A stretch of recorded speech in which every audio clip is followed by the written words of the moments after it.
On our annual Thanksgiving morning, I woke up to an empty house. My son, his wife, and my 2 grandchildren had flown to the Maldives without me. I didn't cry. I called the movers. 5 days later, I had 28 missed calls. If you're watching this video, make sure to like, share, and subscribe, and don't forget to leave a comment below telling me where you are watching from. I want to know how far my story has traveled. But let me back up. Let me tell you how it started. I woke at 5:47 a.m. to silence so complete it felt like the house had stopped breathing. I'm Judith Robinson. I'm 72 years old, and for the past 8 years I've lived with my son Kenneth, his wife Barbara, and their 2 children, Cindy, who's 9, and Edward, who's 7. This house has never been quiet, not once in 8 years. There's always something. Kenneth's alarm blaring at 6:15, Barbara's shower running by 6:30. Cindy watched her cartoons too loud, singing along to shows I've watched with her 100 times. Edward's feet thundering down the hallway like a small earthquake, always in a hurry, always calling for me. Grandma, where's my shoes? Grandma, can you make pancakes? Grandma, watch this! That Thanksgiving morning there was nothing, just my own breathing and the clock ticking on the nightstand. The silence pressed against my eardrums. It felt wrong. Unnatural, like walking into a room and finding all the furniture gone. I sat up slowly in bed, my hand reaching automatically for my robe at the foot of the bed. The same robe I've worn every morning for 3 years. I stayed still for a moment, listening hard for any signs of life, waiting for someone to cough, for a door to open, for my family to announce they were still here, that I hadn't been left completely alone. Nothing. Kenneth? My voice came out smaller than I intended, thin and uncertain in the dead air. I cleared my throat, tried again, louder. Barbara? Kids? The words bounced back at me from the empty hallway. Hollow, empty, wrong, so wrong. I threw off the covers and got out of bed, my feet finding my slippers by muscle memory. I walked into the hallway, my heart starting to beat faster. My son's bedroom door stood wide open. I could see from where I stood that the bed was made. Not recently made, not the quick pull-up of covers before rushing out the door, but the kind of made that happens when no one slept in it.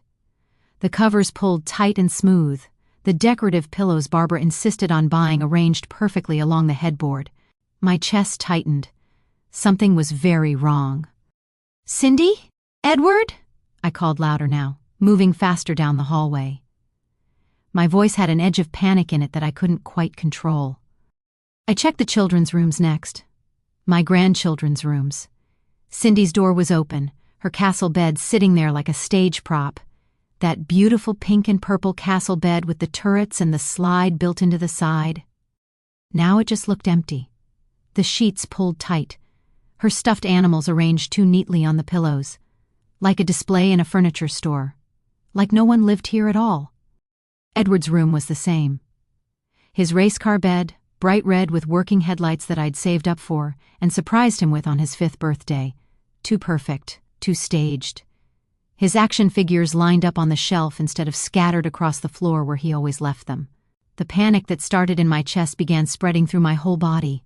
Cold, spreading like ice water through my veins. Every step echoed in the silence. The house felt massive suddenly, cavernous, like it was swallowing me whole with each step I took.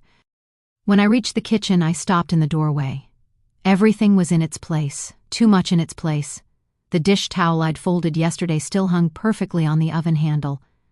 The counters gleamed, wiped clean, not a single breakfast dish in the sink, not a single coffee mug on the counter. And there, right in the center of the kitchen island, propped against the sugar bowl, was a note. I walked slowly to the counter. My name was written across the front of the note in Barbara's handwriting. Gone to Maldives, surprise trip, back in 10 days. Don't worry about us. B&K. I read it once, then again, then a third time. The words wouldn't make sense. Couldn't make sense. They seemed to rearrange themselves on the page, refusing to form a complete thought my brain could accept. Gone to Maldives. My son, my daughter-in-law, my 2 grandchildren, gone. On Thanksgiving morning, without me, without even telling me, without even asking if maybe, possibly, I'd like to come too. My knees buckled, just gave out completely. I sat down hard in the nearest chair. I picked up the note again. I stared at it, read it one more time. Gone to Maldives. Surprise trip. Back in 10 days. Don't worry about us. I thought the silence was peaceful. I was wrong. Silence is what's left when people stop pretending you matter. When they stop including you in their plans. When they stop seeing you as family and start seeing you as something else. Something they need a vacation from. I folded the note carefully. Placed it back against the sugar bowl. That beautiful ceramic thing with hand-painted lemons. The one I'd bought because my daughter-in-law said I had good taste. The one that sat there now, cheerful and bright, next to a note that told me exactly how much I didn't matter. I didn't cry, not one tear, not one sob, not one moment of self-pity. I picked up my phone and started making calls.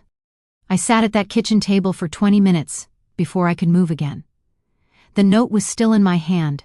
I'd read it so many times the words had started to blur together, but I kept reading it anyway, counting the words, analyzing the loops in Barbara's handwriting, looking for something I'd missed, some hidden message, some explanation that would make this make sense.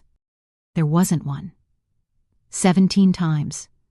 I read that note 17 times, each time hoping the words would rearrange themselves into something different, something that didn't feel like abandonment wrapped in cheerful cursive. I finally set the note down and walked to the trash can by the island. I don't know what made me look. Maybe I was hoping to find something. Evidence. Proof that this was real and not some nightmare I'd wake up from. I opened the lid and there it was. Crumpled but visible, shoved down between coffee grounds and an empty yogurt container. A receipt. Maldives Luxury Resort. 5 nights. Ocean View Villa. $8,400. Charged to account ending in 3,847. That was my credit card. The one I'd given to my son Kenneth 8 years ago when I first moved in. Just for emergencies, Mom, he'd said. His face had been so earnest, so concerned. I'll only use it if absolutely necessary, I swear. $8,400 for a luxury vacation to the Maldives. Without me. On Thanksgiving. Apparently that qualified as absolutely necessary. My hands were shaking as I pulled out my phone. I opened my banking app, my fingers fumbling with the password. It took me 3 tries to get it right. The screen loaded slowly, each second stretching into eternity. There it was, posted 3 days ago. Maldives Luxury Resort, $8,400. No phone call, no text message, no permission asked at all. I scrolled back through the charges. 1 month, 2 months, 3, restaurant charges. Places I'd never been to, the Capitol Grill, $340. Morton's Steakhouse, $425. Nobu, $680 for one dinner. Shopping charges, Nordstrom, $890. Sephora, $340. Lululemon, $456. Over and over and over again. A pattern emerging like mold spreading across bread. My chest felt tight, like someone was pressing down on it. The charges went on and on. Thousands of dollars, tens of thousands. Money flowing out of my account like water from a broken pipe. And I'd never noticed, never thought to check. Why would I? I trusted them. I trusted my son. I looked around the kitchen, really looked at it, and suddenly everything felt different. The espresso machine on the counter, $800. The KitchenAid mixer in cherry red, $450. The complete set of all-clad cookware, $1,200. All of it. I'd bought all of it, and I'd been happy to do it, because it made them smile. Because for just a moment, it made me feel like I belonged here, like I was family, like I was wanted for more than just my money. I walked upstairs to the children's rooms. Cindy's room was too tidy. 9-year-old girls don't keep their rooms this clean, not naturally. Everything was put away, organized, staged. They'd told her to clean up before they left, made her pack her room away like they were moving out. I walked to her desk and found a drawing underneath her schoolwork. Construction paper. Bright colors. 4 stick figures on a beach, a bright yellow sun, blue waves. our vacation written across the top in Cindy's careful printing. I counted the figures. Kenneth, Barbara, Cindy, Edward. No fifth figure, no grandmother standing with them on that beach. I turned the paper over. 2 weeks ago. Cindy had drawn this 2 weeks ago, had known about this trip for at least 2 weeks. They'd made a 9-year-old girl keep a secret from her grandmother. Made her complicit in this. Made her lie by omission every single day when she came home from school, and I asked her how her day was. I sat down on Kenneth and Barbara's bed, the bed I'd helped pay for, the king-size Tempur-Pedic mattress that cost $3,200. I picked up my phone again, started scrolling through the charges, looking for the pattern, looking for the truth that had been hiding in plain sight for 8 years. There it was. Month after month. Charges I'd ignored, expenses I'd justified, money flowing out of my account and into their lives, their comfort, their luxury. While I lived in the small bedroom at the end of the hall and told myself I was helping, told myself I was loved. I'd given them access to my account because I trusted them. Trust, I learned sitting on that bed holding that phone, is just another word for useful, for convenient, for easy access to someone else's money. I pulled up Kenneth's number. Hit call. It rang twice, then voicemail. His voice, cheerful and bright. The beep sounded. I opened my mouth to speak, to demand an explanation, to ask why, but nothing came out. I hung up without leaving a message. I sat there in their room, in the house I'd helped pay for, holding a credit card statement that read like a confession, like proof of exactly what I'd been to this family for 8 years. Not a mother, not a grandmother, not even really family, just useful, just convenient, just someone with money they could access whenever they needed it, and apparently someone they could leave behind without a second thought when it suited them. I sat on that bed for a long time, staring at nothing, and then, without warning, I was back there, 8 years ago, standing in the funeral home in my black dress that still smelled like Robert's cologne because I'd pulled it from the closet we shared. The funeral, Robert's funeral. I can still see it so clearly. The flowers. Too many flowers. Lilies everywhere, their sickly sweet smell making me nauseous. The casket, dark mahogany with brass handles. Robert inside it, looking like a wax figure of himself. Not my husband.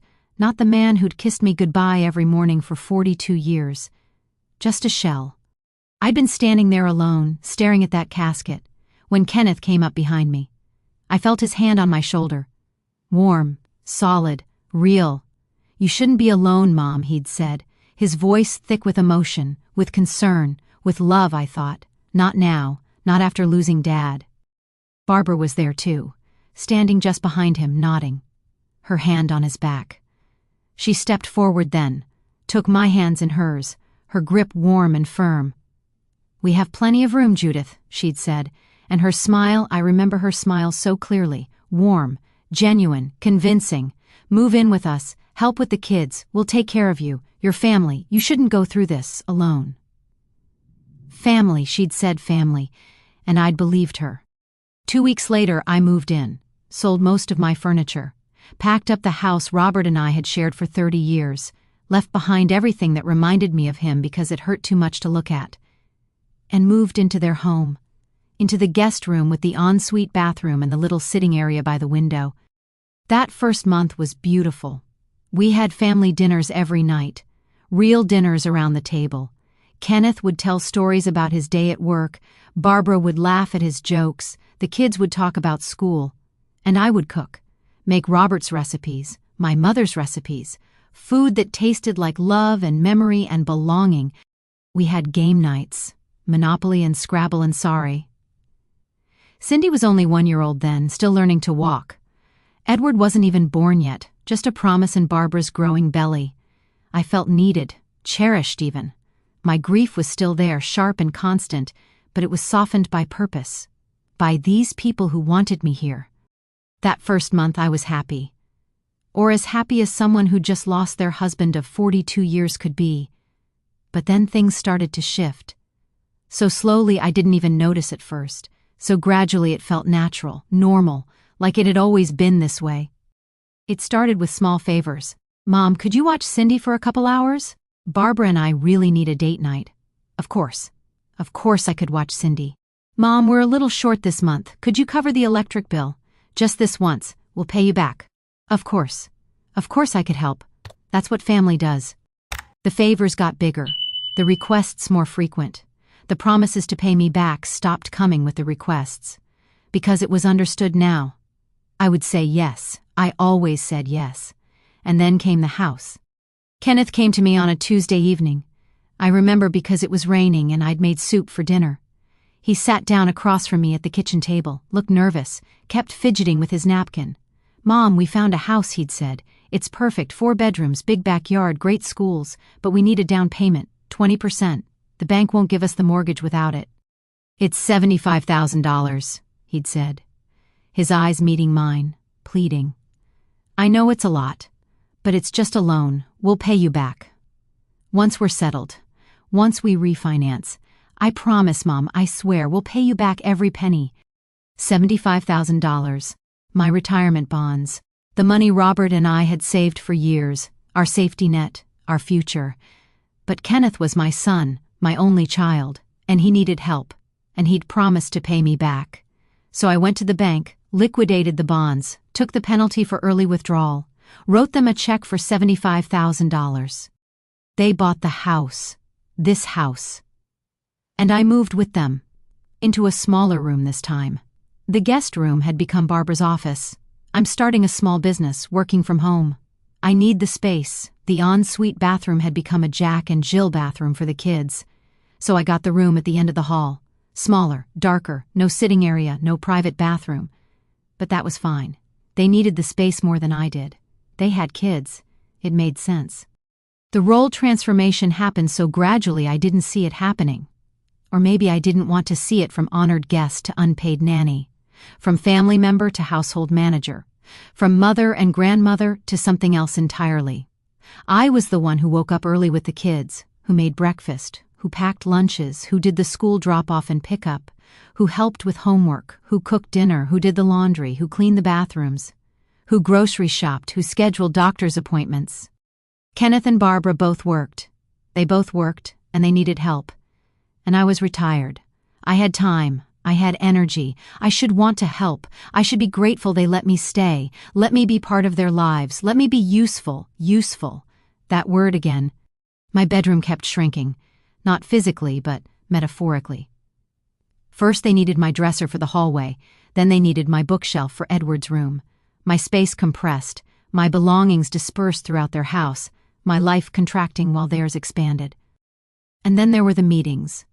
The family meetings I wasn't invited to. I'd hear them sometimes. Kenneth and Barbara talking in low voices in their bedroom. The door closed. Conversations that stopped abruptly when I walked past. Planning. Always planning. Without me. About me, maybe. But never with me. My 73rd birthday was 3 months ago. September 15th. I woke up that morning expecting something. A card, maybe. A cake. An acknowledgement that I'd been born. That I existed. That I mattered. Nothing. Kenneth left for work early. Kissed my cheek in passing. "Have a good day, Mom." No mention of the date.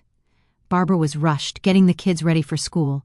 "Can you pick them up today? I have a meeting that might run late." No happy birthday, no recognition at all. The kids didn't know. Of course they didn't know. If their parents didn't tell them it was Grandma's birthday, how would they know? I spent the day alone. Cleaned the house, made dinner, set the table, waited, nothing. They came home, ate dinner, talked about their days, watched TV, went to bed. Not one of them remembered. But that same week I got the credit card statement. There it was, Best Buy. $2,400. The day after my birthday. A new 75-inch TV for the living room. Charged to my card, the card Kenneth had for emergencies.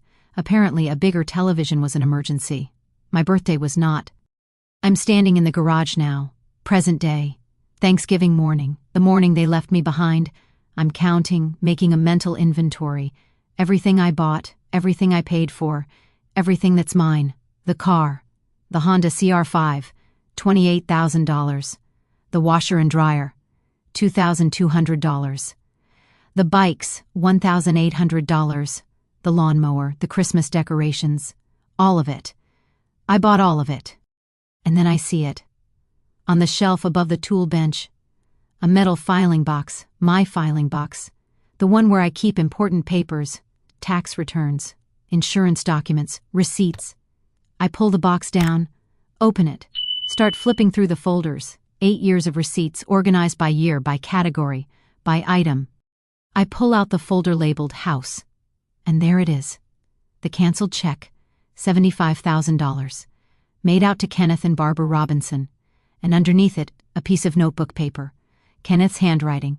I, Kenneth Robinson, borrowed $75,000 from my mother, Judith Robinson, for the down payment on a house. I will pay her back within 5 years, I promise. Unsigned, undated, legally worthless. I keep digging. Find another folder, property documents. I pull out the deed, look at the names. Kenneth Michael Robinson and Barbara Ann Robinson. Just them. Only them. I gave them $75,000. I paid for 1/4 of this house. And my name isn't on the deed. It's not on the mortgage. It's not on anything. I thought I was building a home. I was actually funding my own cage. I close the box. Look around the garage one more time. At all the things I bought. All the money I spent. All the ways I made myself useful. And I realized something. They don't love me. They never loved me. They needed me. They used me.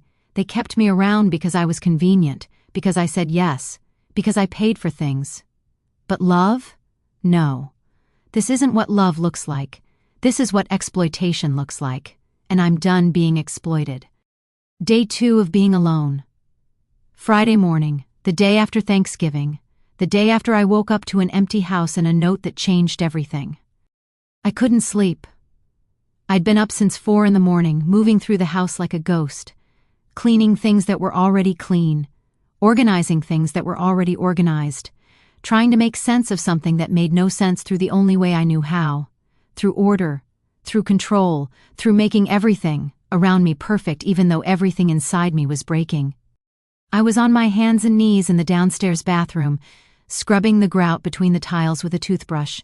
The grout was already white, already clean, but I scrubbed anyway, watching the bristles work into the tiny spaces, focusing on something small, something I could control, something that made sense. My knees ached, my back ached, my hands were red and raw from the cleaning solution. But I kept scrubbing. Because if I stopped, I'd have to think. And if I thought too much, I might fall apart completely. That's when I heard it. A phone ringing, not my ringtone, something else, something brighter, more cheerful, coming from the kitchen. I stood up slowly, my knees protesting, walked to the kitchen, following the sound. And there it was, Barbara's phone, sitting on the counter where she must have left it, in the rush to pack, in the excitement of leaving. She'd forgotten her phone. The screen was lit up, Mom calling displayed across the top, Barbara's mother, Diane, calling her daughter, not knowing her daughter was 30,000 feet in the air, flying to the Maldives without her phone. I froze, stared at that screen, watched it ring, once, twice, 3 times. My hand hovering over it, not sure if I should answer, not sure if I wanted to. But then I thought, what if it's an emergency? What if something happened? What if Diane needs to reach Barbara and this is important? So I picked it up, swiped to answer, brought it to my ear. Hello? My voice came out uncertain, nervous. Barbara left her phone here. This is Judith. Oh, Judith. Diane's voice came through bright and cheerful, not worried, not concerned, not calling about an emergency at all. I was just calling to check in. How's it feel to have the house to yourself? Must be nice and quiet. I felt something cold settle in my stomach. Nice and quiet. She said it like it was a good thing, like being abandoned on Thanksgiving was some kind of gift. Yes, I said slowly, carefully. It's quite quiet. My hand gripped the edge of the counter. Gripped it so hard my knuckles turned white.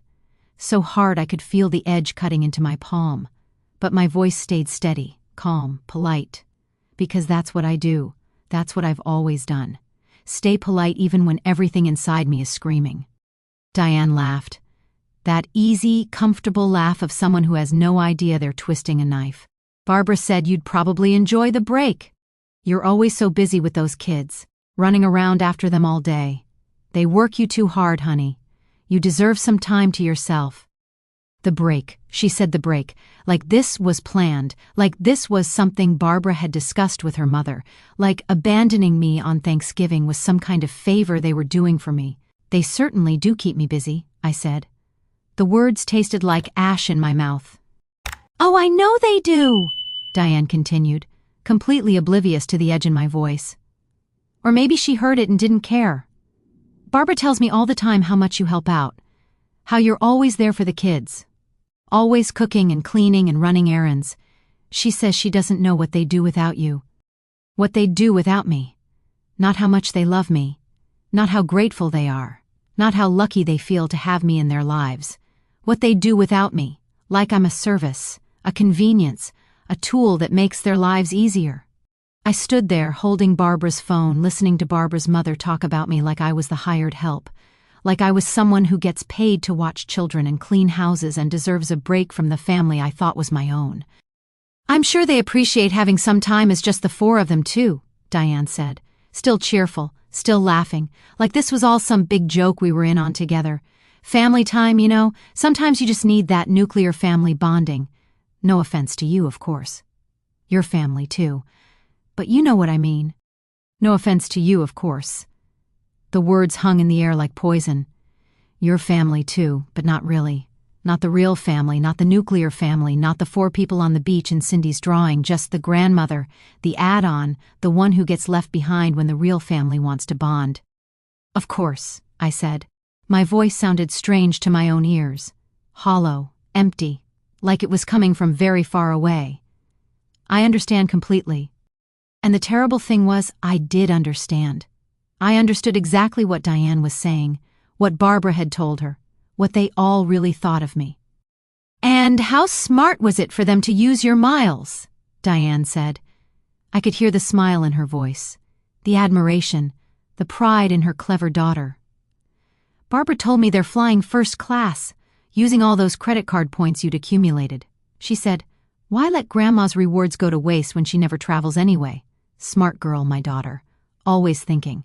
The world tilted, just slightly, just enough that I had to put my other hand on the counter to steady myself. My miles? My credit card rewards? The points I'd accumulated over 8 years of putting their expenses on my card. Their groceries, their gas, their shopping, their lives. Points I'd earned from funding their every need and want. And they'd used them to fly first class to the Maldives, without me. While I sat here alone on Thanksgiving with a turkey I'd bought and a table I'd set for 7. Why let Grandma's rewards go to waste when she never travels anyway? Because I never traveled. Because I was always here, always available, always watching the kids, always saying yes, always being useful. So useful that my own reward points, my own benefits, my own perks from my own credit card could be spent on a vacation I wasn't invited to. "That was very smart," I said. My voice was still steady, still calm, still polite, even though inside I was burning, even though something inside my chest was cracking, splintering, breaking into pieces too small to ever put back together. "Well, I'll let you go, honey," Diane said. "Enjoy your quiet time. They'll be back before you know it, and then it'll be chaos again." "Thank you for calling, Diane," I said. "I'll tell Barbara you called when she gets back." "Oh, don't worry about it. I'll catch up with her when she has her phone again. You just relax. Bye now." The line went dead. I stood there in the kitchen, holding my daughter-in-law's phone, staring at the blank screen. My reflection looked back at me from the dark glass. An old woman, 73 years old, standing alone in a house she'd helped pay for.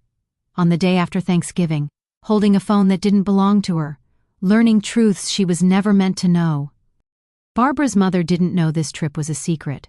She thought I knew, thought I was happy about it, thought I was enjoying my break from the family that worked me too hard.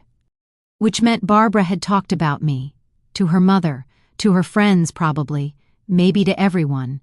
Talked about me like I was staff, like I was the help, like I was someone who needed breaks from my own family, who deserved time off, who should be grateful for the chance to be alone. They didn't just leave me behind. They talked about it, planned around it, justified it to each other and to everyone else. I was the setup and the punchline, The grandmother who's always there, always helping, always useful, until they needed a vacation from me. And my credit card miles. The rewards I'd earned. They'd taken those too. Used them to upgrade to first class, to sip champagne at 30,000 feet, to sleep in lie-flat seats, while I scrubbed grout with a toothbrush in a bathroom I'd helped pay to renovate. Why let Grandma's rewards go to waste when she never travels anyway? I set the phone down on the counter, carefully, precisely, right where I'd found it, and I walked back to the bathroom, picked up my toothbrush, my bucket of cleaning solution, my rubber gloves, but I didn't start scrubbing again. Instead, I stood there, looking at my reflection in the bathroom mirror, at the 73-year-old woman staring back at me, the woman who'd spent 8 years being useful, being helpful, being grateful for the chance to be part of a family that saw her as a convenience, as a resource, as something to be used and then, when convenient, left behind. That woman in the mirror looked tired. She looked small. She looked like someone who'd been folding herself into smaller and smaller spaces for so long she'd forgotten she was ever any bigger. But there was something else in her eyes now, something I hadn't seen in a long time. Anger. Not the hot, explosive kind, the cold kind, the calculating kind, the kind that doesn't scream or cry or beg for explanations, the kind that makes plans. I set down the toothbrush, took off the rubber gloves, walked upstairs to my room, the small room at the end of the hall, and I opened my laptop. It was time to make some phone calls of my own. I couldn't sleep that night. Friday night bleeding into Saturday morning. I lay in my bed, in my small room at the end of the hall, staring at the ceiling, watching the shadows shift as cars passed by outside, listening to the house settle and creak around me. This house I'd helped buy. This house that had never really been mine. At 3 a.m, I gave up trying to sleep. I got out of bed, pulled on my robe, and opened my laptop. The screen's blue glow filled my small room. I sat at the desk by the window, the one I'd bought at IKEA because there wasn't room for my old desk from the house I'd shared with Robert. I opened a new spreadsheet, blank cells stretching out before me like empty spaces waiting to be filled, waiting for the truth to be documented, organized, made real. I started typing. Date, item, amount, store, payment method. Every purchase I could remember from the last 8 years, every receipt I'd saved, every transaction I could pull from my banking history. 8 years of financial archaeology, digging through the layers of my own generosity, uncovering the bones of my own exploitation. The house down payment, $75,000, right there in the first row, the biggest number, the one that started everything. Then the furniture, the couch, the dining room table, the beds, the dressers, thousands of dollars in furniture for a house I didn't own, for a house my name wasn't on.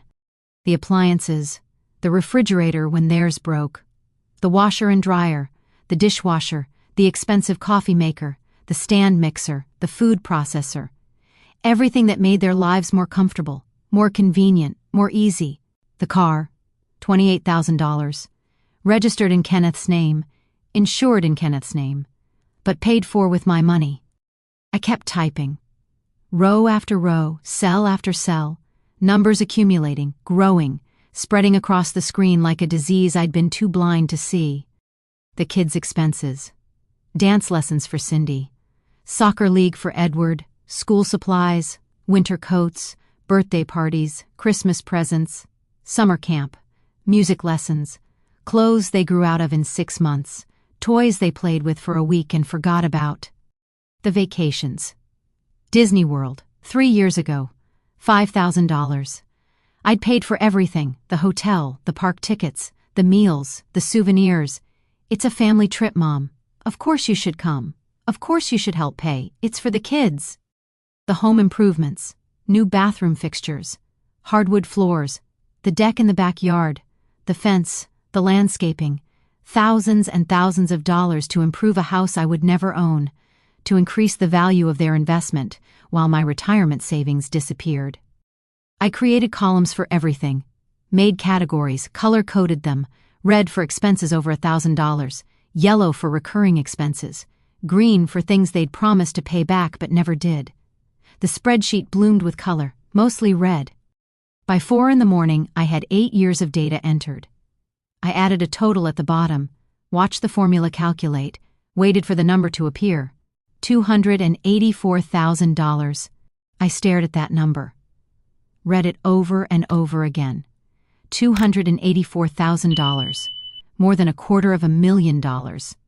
Money I'd given them, spent on them, invested in their lives, their comfort, their dreams. And what did I have to show for it? A small room at the end of the hall, a closet full of clothes I couldn't fit in my dresser because they'd taken my dresser, and a credit card with their names on it. A credit card they'd used to fly first class to the Maldives without me. I saved the spreadsheet, named it Financial History, plain, neutral, factual. Then I stood up, walked downstairs in the pre-dawn darkness, and there it was, Barbara's phone, still sitting on the kitchen counter where I'd left it after talking to Diane. I picked it up. The screen lit up at my touch. No password, no security. Barbara had never bothered to lock her phone. Why would she? She had nothing to hide. Or she thought she had nothing to hide. I hesitated for just a moment. This felt wrong, invasive, like crossing a line I couldn't uncross. But then I thought about that note, about the Maldives, about her money, not her, about $284,000. And I opened her messages. The first conversation was with someone named Sarah, Barbara's sister. I scrolled up, reading through weeks of messages. Most of it was mundane, plans for the holidays, complaints about work, pictures of their kids. And then I saw it. Kenneth's mom gave us another $5,000 for the deck. Easy money. She never says no. Easy money, with a laughing emoji. Like it was funny. Like my inability to say no to my son was some kind of joke between them. I kept scrolling. Found more. His mom paid for the Disney trip. She's loaded and lonely. Might as well benefit someone. Loaded and lonely. Might as well benefit someone. Like I was a resource to be extracted. A wallet to be opened. A lonely old woman so desperate for connection that I'd pay any price to feel included. My hands were shaking, but I kept reading, kept scrolling, kept digging through the casual cruelty of conversations I was never meant to see. I opened another thread, a group chat, Barbara and 3 other names I didn't recognize. Friends, probably. Women she knew from work or yoga or book club or wherever people make friends when they're not 73 and living in someone else's house. I scrolled through their conversations, saw my name, saw Kenneth's mom, saw Mill, which I knew meant mother-in-law. Every mention of me made my stomach tighten. There were screenshots of my Facebook posts, pictures I'd posted of the kids, of family dinners I'd cooked, of the garden I'd planted in their backyard. And underneath each screenshot, comments, laughing emojis, mocking words. She's trying so hard to be relevant. Why does she dress like that? Someone needs to take her shopping. That sweater is from 1987, I swear. At least she's useful. Free babysitter and bankroll, LOL. I read every comment, every cruel word, every joke at my expense, and I felt something inside me that had been cracked but still holding together finally shatter completely. I opened the messages between Barbara and Kenneth, scrolled back through months of conversations between my son and his wife, looking for my name, looking for the truth, and there it was. 3 months ago, right around my birthday, the birthday they'd forgotten. Barbara, we need to talk about your mom. Kenneth, what about her? Barbara, she's always here, always hovering, always inserting herself into everything. Kenneth, she helps a lot though, with the kids and stuff. Barbara, we need her money, not her. Once the kids are older, we won't need the childcare and we can figure something else out. I stopped breathing, read it again, and again, and again. We need her money, not her. 5 words. That's all it took. 5 words to summarize 8 years of my life. 5 words to explain every sacrifice I'd made, every dollar I'd spent, every morning I woke up early to make breakfast. Every night I stayed up late to help with homework, every birthday party I planned, every meal I cooked, every load of laundry I folded. We need her money, not her. The sentence didn't even finish. It just trailed off into implications, into plans I wasn't part of, into a future where I didn't exist, or where I existed somewhere else. Away from them, once they were done using me, once the kids were old enough that they didn't need a free nanny, once they'd extracted everything they could extract. I looked at Kenneth's response. Waited to see him defend me, waited to see him say, "That's my mother you're talking about." Waited to see some sign that my son loved me, that I mattered to him as more than a source of childcare and cash. "Whatever you think is best." That's what he wrote. 4 words to match his wife's 5. Whatever you think is best. Not "let's talk about this." Not "that seems harsh." Not "she's my mother and I love her." Just passive agreement, complicit silence. The erasure of 30 years of being his mother reduced to whatever his wife thought was best. I stood there in the kitchen as the sun started to rise outside the window, pink and gold light spilling across the counters, across Barbara's phone in my hand, across the evidence of everything I'd been too blind or too hopeful or too desperate to see. I started taking screenshots, methodical now, careful, every cruel text, every mocking comment, every conversation that revealed the truth. I sent them all to my email, created a folder, labeled it evidence, because that's what this was. Evidence of exploitation, of calculated cruelty, of a family that saw me as a means to an end. When I was done, I deleted nothing, didn't cover my tracks, didn't try to hide what I'd done. I left Barbara's phone exactly as I'd found it. Screen dark, silent, sitting on the counter, a gift she didn't know she'd given me, a weapon she'd handed me without realizing. I walked back upstairs with my own phone, the screenshot safely stored in my email, in the cloud, backed up, permanent proof. I sat back down at my desk, looked at my spreadsheet, $284,000, looked at my email, dozens of screenshots, words that could never be unsaid, truth that could never be unknown. She wrote it so casually. "We need her money, not her." 5 words that ended 30 years of motherhood. 5 words that told me exactly what I was to this family, what I'd always been, what I would always be until I chose to be something different. I opened a new browser tab, typed in a search, "elder financial abuse attorney near me." The results loaded. Dozens of law firms, hundreds of attorneys who specialized in exactly this, in families who exploited their elderly relatives, in children who saw their parents as ATMs, in the systematic extraction of money and dignity and self-worth dressed up as love. I clicked on the first result. Read about consultations, about contingency fees, about success rates, about getting back what was taken, about protecting yourself, about saying enough. I looked at the clock. 6 a.m, Saturday. Day 3 of being alone. Day 3 of understanding the truth. Day 3 of being free from the illusion that I was loved. The law office would open on Monday. I would call them first thing. I would bring my spreadsheet, my receipts, my screenshots, my evidence.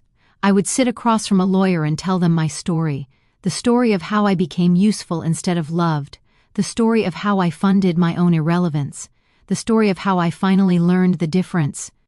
But that was Monday. This was Saturday.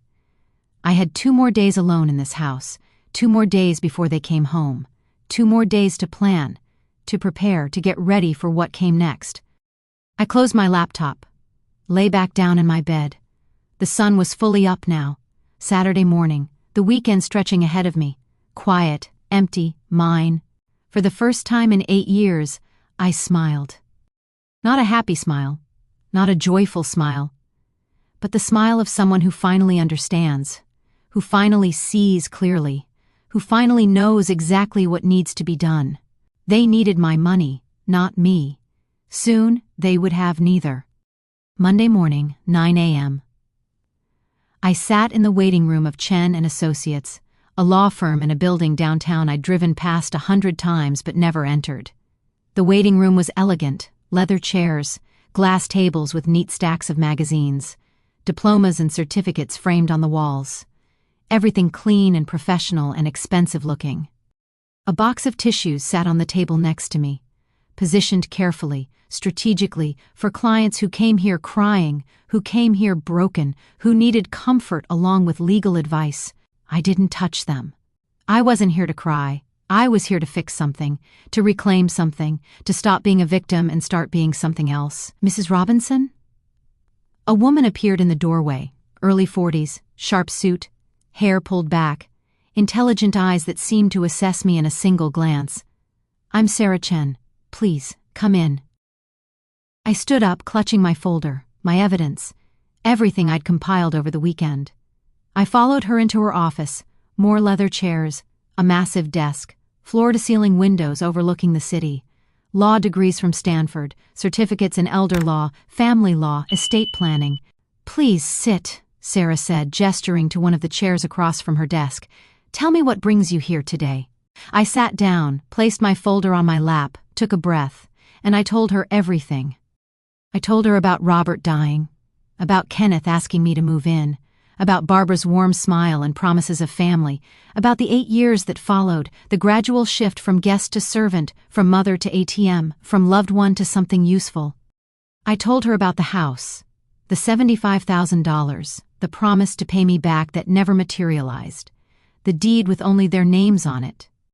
I told her about the credit card, the one for emergencies, the $284,000 in charges over 8 years, the restaurants I never ate at, the vacations I never took, the life I funded but never lived. I told her about Thanksgiving, the empty house, the note, the Maldives, the turkey in the fridge, and the table set for 7, and the family who left without saying goodbye. And I told her about the phone, Barbara's forgotten phone, the texts I wasn't meant to see, the conversations that revealed the truth. We need her money, not her. Sarah listened. She didn't interrupt, didn't check her watch, didn't look bored or dismissive or like she'd heard this story 1,000 times before. She took notes, asked clarifying questions. And when I was done, when I'd laid out the entire 8 years of my life in neat chronological order, she set down her pen and looked at me. "Mrs. Robinson," she said, "may I be honest with you?" "Please," I said. "I came here for honesty. I've had enough of everything else." "Legally speaking, much of what they've done is unfortunately not recoverable," she said. Her voice was gentle but firm, professional. "Gifts are gifts. Even if they were given under emotional duress or with implicit promises attached, the law sees them as gifts. The house down payment, the cash you've given them over the years. Without written contracts, without promissory notes, there's no legal avenue to reclaim that money." I nodded. I'd expected this, had steeled myself for it over the weekend. "I understand. You have the moral high ground here," Sarah continued. "What they've done is exploitative. It's elder financial abuse, actually. But moral high ground and legal recourse are sometimes two different things." She paused, leaned forward slightly, and I saw something shift in her expression. "Unless," she said. That one word hung in the air between us, heavy with possibility. "Unless what?" I asked.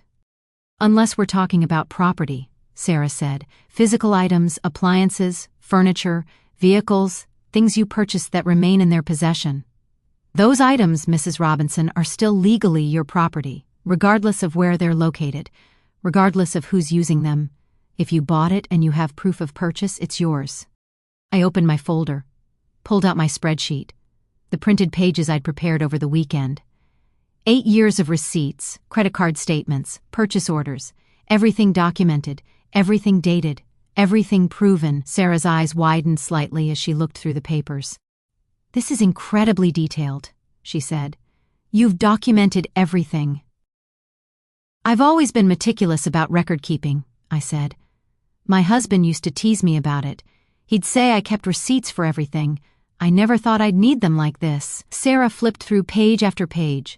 The washer and dryer, the refrigerator, the televisions, the furniture, the car, the bikes, the lawnmower, the appliances. Everything I'd bought, everything I could prove.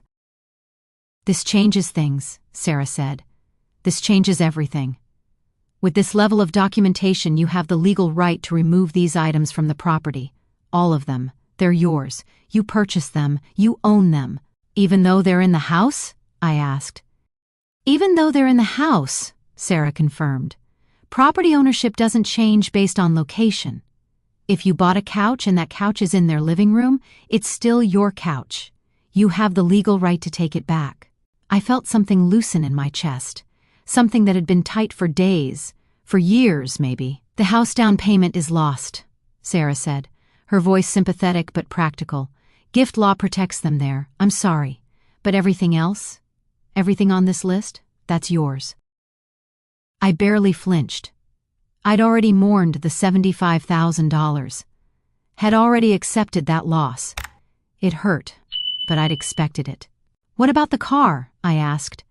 It's registered in my son's name. You have the purchase receipt? Sarah asked. I pulled it out. Showed her. The $28,000 check I'd written to the dealership. Kenneth's name on the registration, but my money that bought it. This might be more complicated, Sarah admitted. But with this documentation, we have a strong case for recovering the value, if not the vehicle itself. They'd likely need to either return it or compensate you for its worth.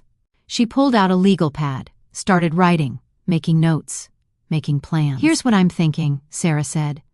They're gone for how much longer? They come back Friday afternoon, I said. They've been gone since Wednesday, day before Thanksgiving. So we have 4 days, Sarah said. 4 days to execute this cleanly and legally. She looked up at me, her eyes sharp, assessing. Mrs. Robinson, I need to ask you something important. Are you sure about this?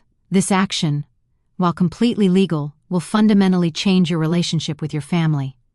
There may be no coming back from this. Are you prepared for that? I thought about the note, about the sugar bowl, about we need her money, not her, about 8 years of shrinking, of becoming smaller, of being useful instead of loved. How fast can we do this? I asked. Not if, not should, not even why, just logistics. Timeline, execution. Sarah smiled, not a happy smile, but the smile of someone who understood, who'd seen this before, who knew exactly what this moment meant. Very fast, she said. I'll need you to sign some authorizations. We'll need to coordinate movers, storage if you don't have a place to take the items immediately. I don't, I admitted. I don't have anywhere to go. Then we'll find you somewhere, Sarah said. She picked up her phone, started dialing. I work with a property manager who has short-term rentals, studio apartments mostly, for situations exactly like this. She spoke into the phone. Professional, efficient, asking about availability, about move-in dates, about furnished versus unfurnished. I heard her say elder abuse situation and needs immediate housing, and yes, she's in my office right now. She hung up, made another call, this time to a moving company. I need a team for a residential move. Wednesday morning, full house essentially. Need it done in 1 day.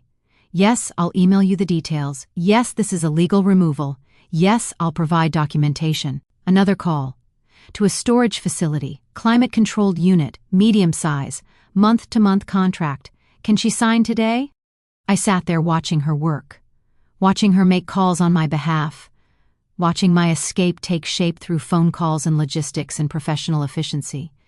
This woman I'd met 20 minutes ago was orchestrating my liberation with the calm competence of someone who'd done this before, who knew exactly what needed to happen and how to make it happen fast. Sarah hung up, looked at me.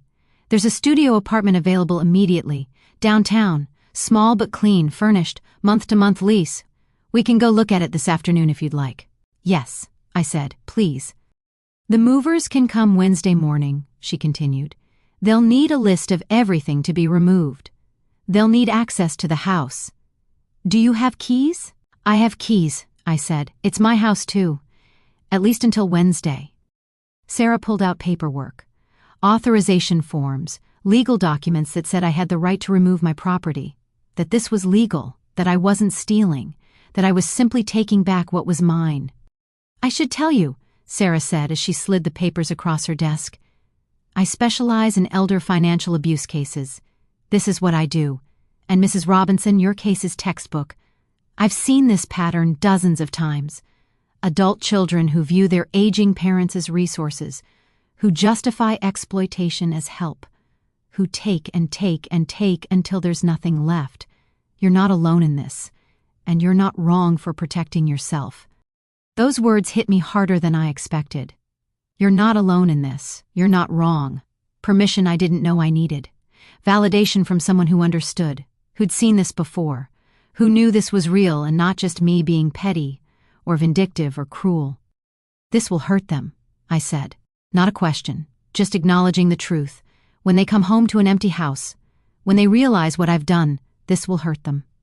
"Yes," Sarah said, "it will. And they'll be angry. They'll feel victimized.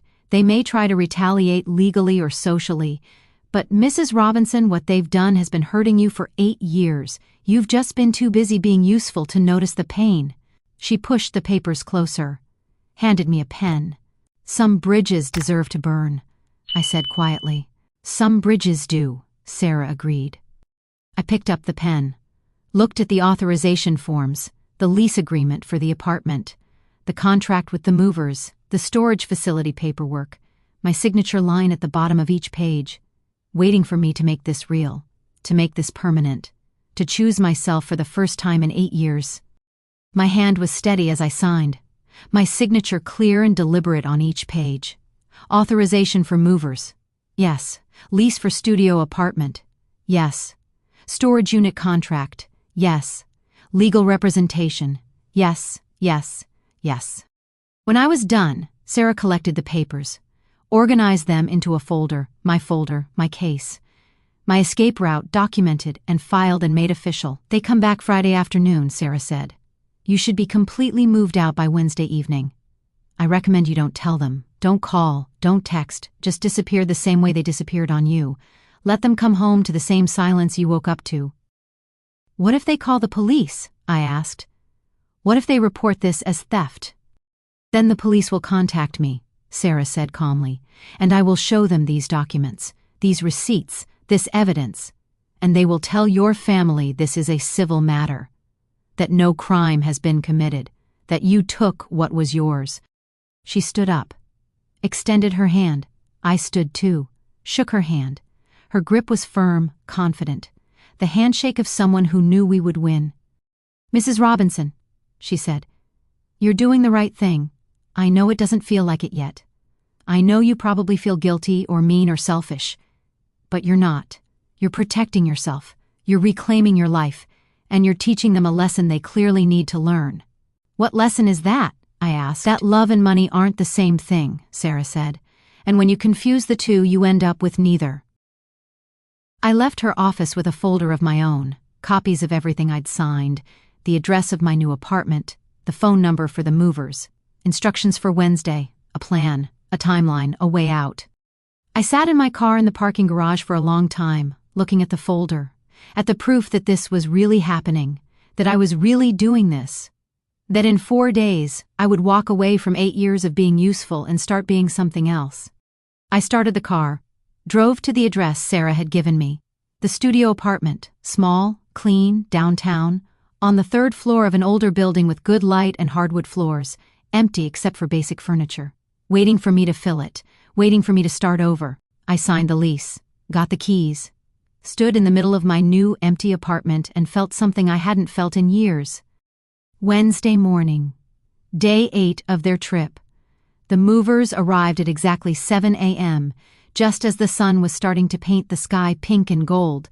3 trucks, 6 men, all of them professional and efficient and completely unconcerned with the emotional weight of what we were about to do. I was ready. I'd been awake since 4, dressed in jeans and a sweater, my hair pulled back, comfortable shoes. I had coffee made in the pot I'd bought 3 years ago, the pot that would be leaving with me today. I had my clipboard with the itemized list, 142 items, everything I'd purchased over 8 years, everything I could prove was mine, everything I was taking back. Sarah Chen arrived 10 minutes after the movers. She'd promised to document everything, to take photos and videos of each item as it was removed. Evidence, she'd said, in case they tried to claim theft, in case they tried to make this into something it wasn't. "Good morning, Mrs. Robinson," Sarah said, her phone already out, camera ready. "Are you ready for this?" "I've been ready since Thursday," I said. "Since the morning I woke up alone, since the moment I read that note, since I understood that I'd been funding my own irrelevance for 8 years. The movers waited for instructions. Professional, patient. They'd done this before, I could tell. Removed one person's entire life from a house while leaving the rest intact. Surgery with furniture and boxes. "Let's start in the kitchen," I said, my voice steady, calm, clear, the voice of someone who'd made a decision and wasn't second-guessing it. We started with the big items. The refrigerator, stainless steel, side by side, ice maker and water dispenser. I'd bought it 2 years ago when their old one stopped cooling properly. Cost me $1,800. The movers unplugged it, carefully maneuvered it through the kitchen, out the door, onto the truck. Sarah filmed the whole thing, the receipt taped to the back showing my name, my credit card, my purchase. The washer and dryer came next. High-efficiency front loaders. Barbara had wanted them so badly, had shown me the models at Home Depot, had talked about how much water they'd save, how much better they'd clean the clothes. I'd bought them. $2,200. Now they were being loaded onto the truck, leaving empty spaces in the laundry room like missing teeth. The dishwasher, the microwave, the coffee maker I'd made coffee in this morning before packing it, the toaster, the blender, the food processor, every appliance that made their lives easier, more convenient, more comfortable, all of it mine, all of it leaving. We moved to the cabinets, the dishes, white porcelain with a delicate blue rim. Service for 12. I'd bought them when I first moved in, wanting to contribute to the household, wanting to be useful, each plate carefully wrapped in paper, packed in boxes, loaded onto trucks. The silverware. Real silverware, not cheap flatware. Stainless steel that needed polishing, the expensive knife set from Williams-Sonoma. 8 knives in a wooden block. Barbara had admired them at the store. I'd gone back the next day and bought them, surprised her with them. She'd hugged me, called me thoughtful. Used those knives every day without thinking about where they came from, without remembering that they were mine. The living room was next. The movers worked systematically, professionally. The couch went first. Large, comfortable gray fabric. I'd bought it 4 years ago when their old couch started sagging.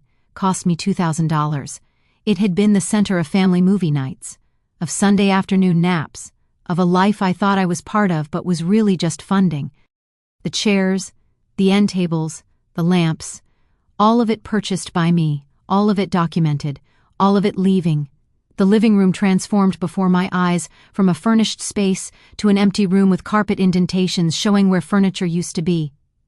Ghost furniture, evidence of presence now conspicuously absent.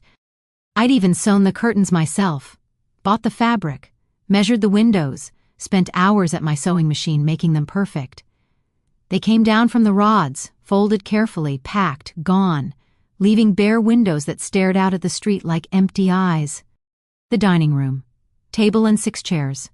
I'd bought it from an estate sale 5 years ago, refinished it myself, sanded and stained and polished until it glowed. Every family dinner eaten at this table, every homework session, every board game, all those memories happening on furniture I owned, furniture that was leaving. We went upstairs, started with the bedrooms. I left Kenneth and Barbara's bed. That was theirs. They'd bought it before I moved in, but the dresser, mine, the nightstands, mine, the lamps, mine. The room stripped down to just a bed and empty walls. The children's rooms were harder. I stood in the doorway of Cindy's room while the movers disassembled her castle bed. The bed I'd put together myself. The bed she'd loved so much. The bed that made her feel like a princess. I had the receipt. I had proof. It was mine. But taking it still felt cruel. Still felt like punishing children for their parents' sins. But I did it anyway. Because this wasn't about punishing anyone. This was about taking back what was mine. About stopping the cycle of being used. About teaching a lesson that needed to be taught even if it was hard, even if it hurt. Edward's race car bed came apart in sections. Red plastic and metal. Working headlights. I'd bought it for his 5th birthday. Had him help me assemble it. Had watched his face light up when he saw it. That memory played in my head as the movers carried it past me in pieces. I pushed the memory away, focused on the task, on the list, on the 142 items that needed to leave this house today. The garage took the longest, 8 years of accumulated purchases. The lawnmower, the snowblower, the power tools on the pegboard, each one carefully selected and purchased as Kenneth mentioned he needed it. The bikes hanging on the wall, the camping equipment, the sports gear, the Christmas decorations in labeled bins, the gardening supplies, all of it mine, all of it documented, all of it leaving. I worked alongside the movers, not just supervising but participating, disconnecting the television I'd bought and mounted, wrapping dishes I'd eaten from, packing sheets I'd washed 100 times, reclaiming what was always mine with methodical calm, no tears, no second thoughts, just the quiet determination of someone who'd made a decision and was seeing it through. The trucks filled up. 1 truck, 2 trucks, 3 trucks, 8 years of purchases, 8 years of funding someone else's life, 8 years of being useful instead of loved, all of it condensed into boxes and furniture and appliances being driven away to a storage unit across town. By noon, it was done. The house was empty. Not completely empty, but empty enough that it echoed. Empty enough that you could see the difference, feel the absence. Understand that something fundamental had changed. I walked through the rooms one last time. Sarah followed with her camera, documenting the empty spaces. The carpet indentations, the clean rectangles on the walls where pictures used to hang, the marks on the floor where furniture used to sit, evidence. Proof that I'd been here, that I'd filled this space, that I'd mattered, even if only in the physical sense. I ended in the kitchen, stood there looking at the empty counters, the spaces where appliances used to be, the blank spot on the floor where the refrigerator used to stand. And there, in the middle of it all, sitting alone on the kitchen island, was the sugar bowl. The sugar bowl with hand-painted lemons, the one I'd bought at the farmer's market, the one Barbara had admired, the one that had held the note that started all of this, the note that told me my family had left for the Maldives without me. I walked over to it, picked it up, felt its weight in my hands, ceramic and memories and false promises of belonging. I could take it with me, it was mine, I'd bought it. But I didn't want it. Didn't want the memory of that day, didn't want the reminder of how desperate I'd been to please them, to make them love me, to earn my place in a family I'd been born into and should never have had to earn my way into. I set it back down, reached into my pocket, pulled out the note I'd written last night. Folded once, just like theirs had been. I opened the sugar bowl, placed the note inside, closed it again. Gone to find peace. Don't worry about me. J. Mirror image of what they'd written. Gone, don't worry, but with a difference. They told me not to worry about them. I was telling them not to worry about me, releasing them from any obligation they'd never felt anyway, setting us both free. I left the sugar bowl on the empty counter, the only thing in the entire kitchen. A gift beside a goodbye. Sweetness abandoned because it was never truly appreciated. Because you can't buy belonging, can't purchase love, can't earn your way into mattering to people who see you as a means to an end. Sarah was waiting by the door. The movers were already gone, taking my belongings to storage, to my new apartment, to the beginning of whatever came next. Ready? Sarah asked. I pulled my house key from my pocket. The key I'd carried for 8 years. The key that let me into a house I'd helped buy but never owned. I looked at it for a moment, brass and memories and the weight of everything that had happened here. I walked to the front door, knelt down, slid the key through the mail slot, heard it hit the floor inside with a small final sound. No more access, no more entry, no more living in spaces that were never really mine. I stood up, walked to my car. Sarah walked with me. We didn't talk. There was nothing left to say. The house behind us stood empty and waiting for my family to come home, waiting for them to open the door, waiting for them to understand what I'd understood on Thanksgiving morning. That absence has a weight all its own. That empty spaces speak louder than full ones. That sometimes the most powerful thing you can do is simply take back what's yours and walk away. I didn't take anything that wasn't mine. I just stopped pretending their comfort was more important than my dignity. I got in my car, started the engine, looked at the house one last time in my rearview mirror. This house I'd helped pay for. This house where I'd lived for 8 years. This house where I'd shrunk, myself smaller and smaller, trying to fit into spaces that were never meant for me. I drove away, and I didn't look back. That afternoon, I went to the phone store, changed my number. New phone, new service, new contact information that Kenneth and Barbara didn't have, wouldn't have, because I didn't want their calls, didn't want their explanations, didn't want their negotiations, or their guilt, or their attempts to make me feel bad for choosing myself. I wanted clean severance, complete separation, a life that didn't include people who needed my money but not me. They'd be home in 2 days. Friday afternoon. They'd drive up to the house with their tans and their vacation stories and their bags full of resort souvenirs. They'd unlock the door, step inside, and find what I'd found on Thanksgiving morning.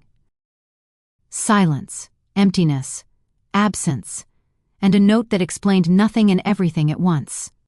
I wondered if they'd call, if they'd panic, if they'd try to reach me, but they wouldn't be able to, because I was gone, really gone, not just physically, but completely, the way they'd been gone from my life for 8 years while standing right next to me.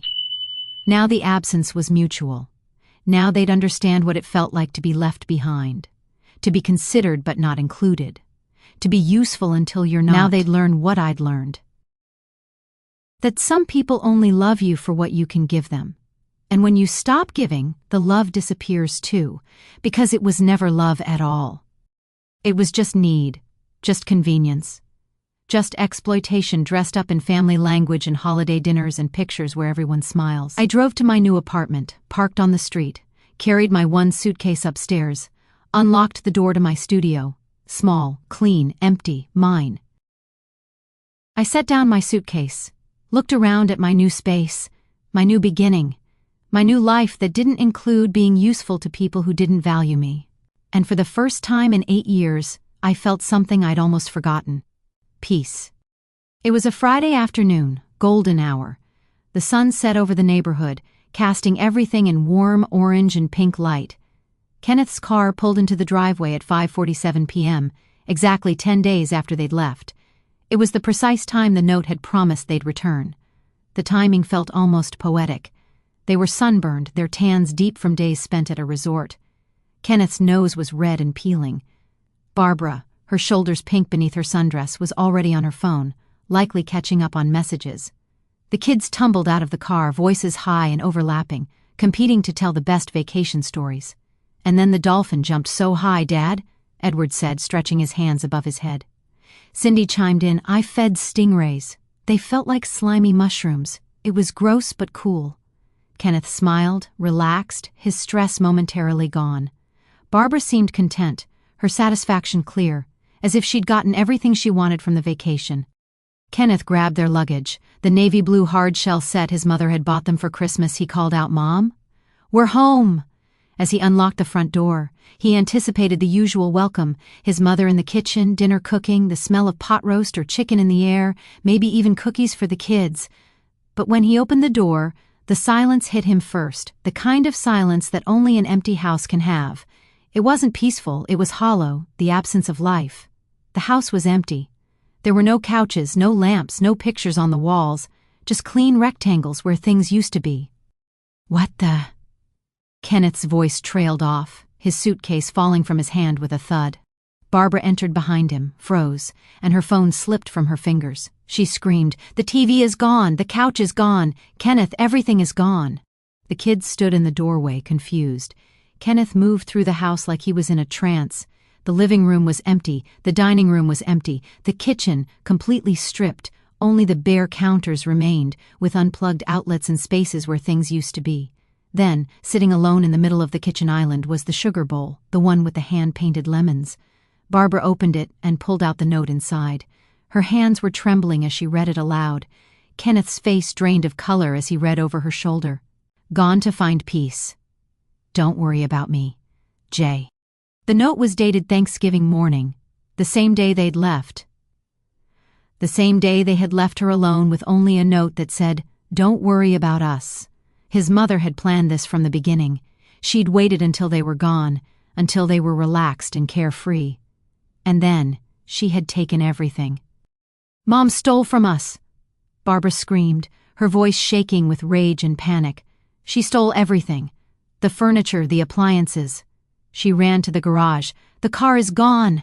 Kenneth stood there in shock, the note in his hand, unable to find the words. Cindy, his daughter, asked from the doorway, Where's Grandma? Kenneth couldn't answer. I don't know, honey. Where's my bed? Cindy asked again, her voice rising in panic. Edward's voice echoed from upstairs, small and lost. My race car bed is gone. The realization settled in and the kids began crying, confused and scared.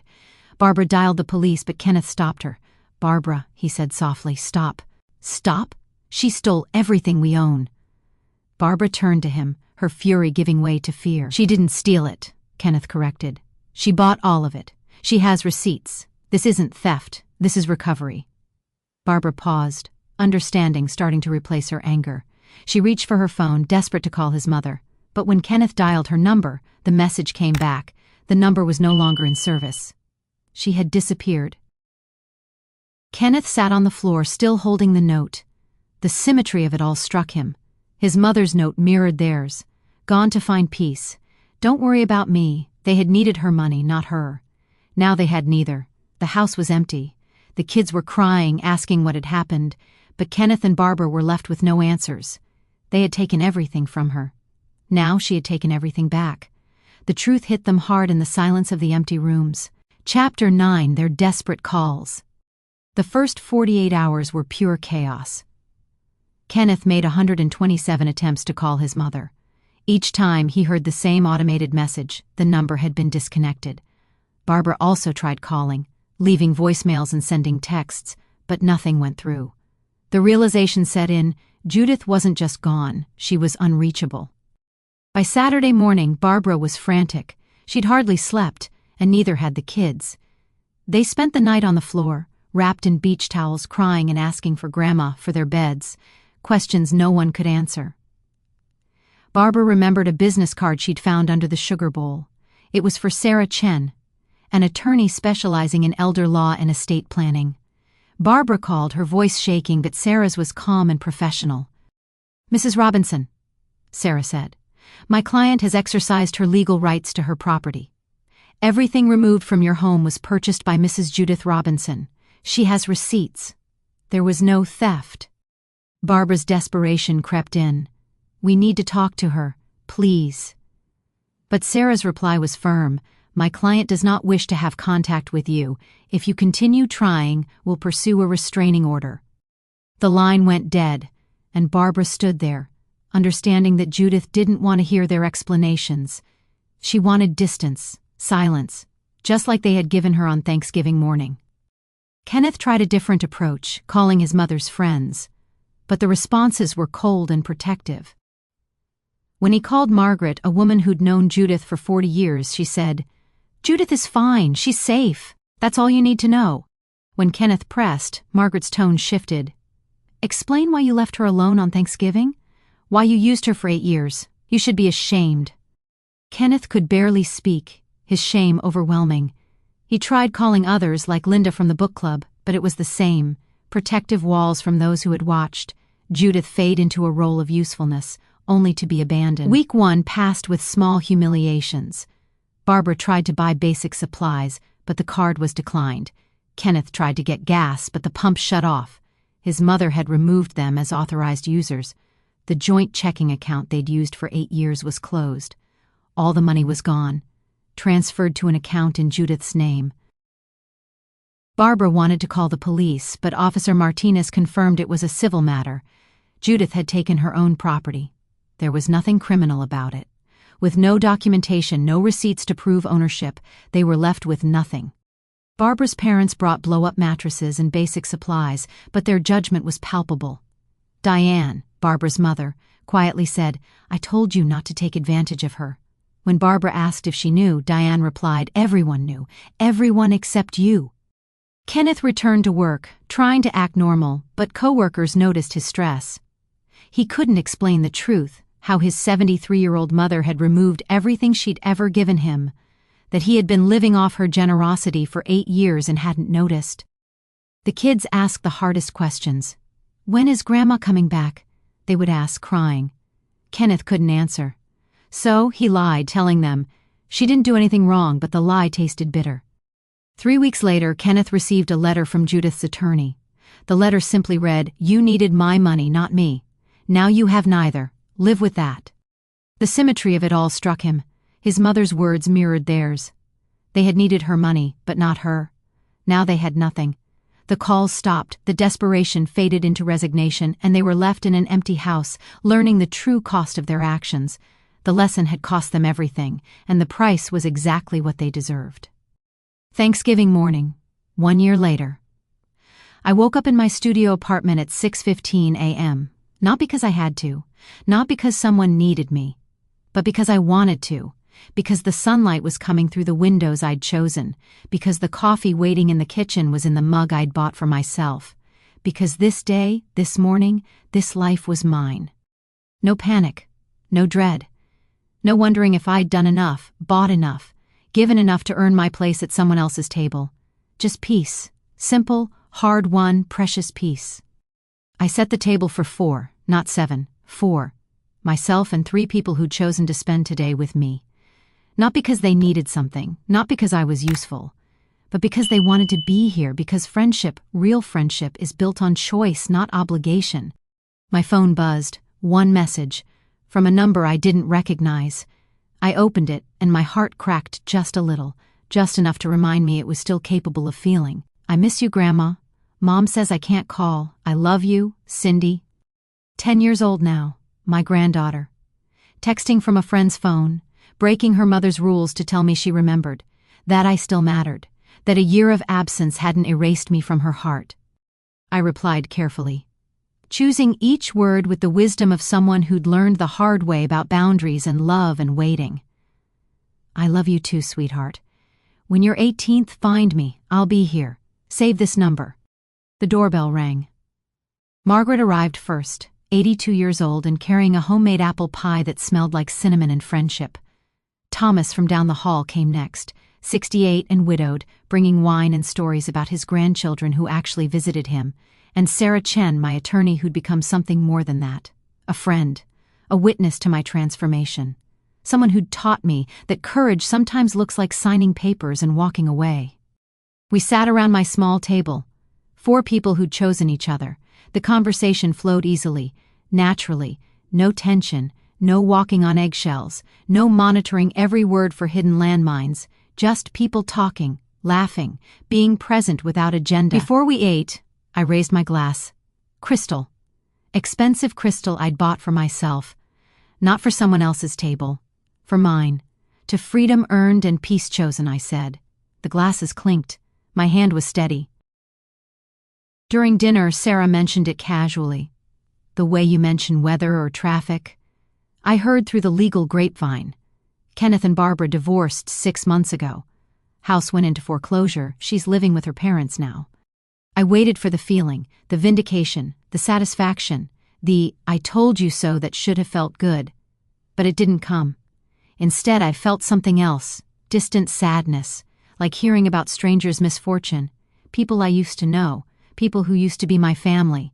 The emotional severance was complete, clean, final. They thought taking my money meant losing my love. They were right. Some prices are non-negotiable. The evening ended. My guests left with hugs and promises to do this again. Maybe Christmas, maybe just coffee next week. Plans made by people who wanted to see each other, not people who needed something. I cleaned the dishes, my dishes, in my sink, in my kitchen, put away the leftovers in my refrigerator, small, efficient, perfect for one person who'd learned to be enough for herself. I sat by my window, watching the city lights spread out before me like stars. Each light a life, a choice, a person living their own story, none of them taking from me, none of them needing me to be smaller so they could be comfortable, just lights, beautiful in their distance, in their autonomy. On my desk, visible in the lamplight, was my new will. Everything to charity. Scholarships for survivors of elder financial abuse. Educational trust funds for Cindy and Edward, accessible at 25, with one condition: financial literacy courses, therapy, proof that they understood what happened and why it mattered. I used to fear being alone. I used to think loneliness and solitude were the same thing. But this year taught me the difference. Loneliness is being surrounded by people and still feeling empty. Solitude is being alone and feeling full. If you enjoy this story, please subscribe to this channel and drop a comment below and tell me, what would you have done in Judith's situation? Would you have taken back what was yours, or would you have stayed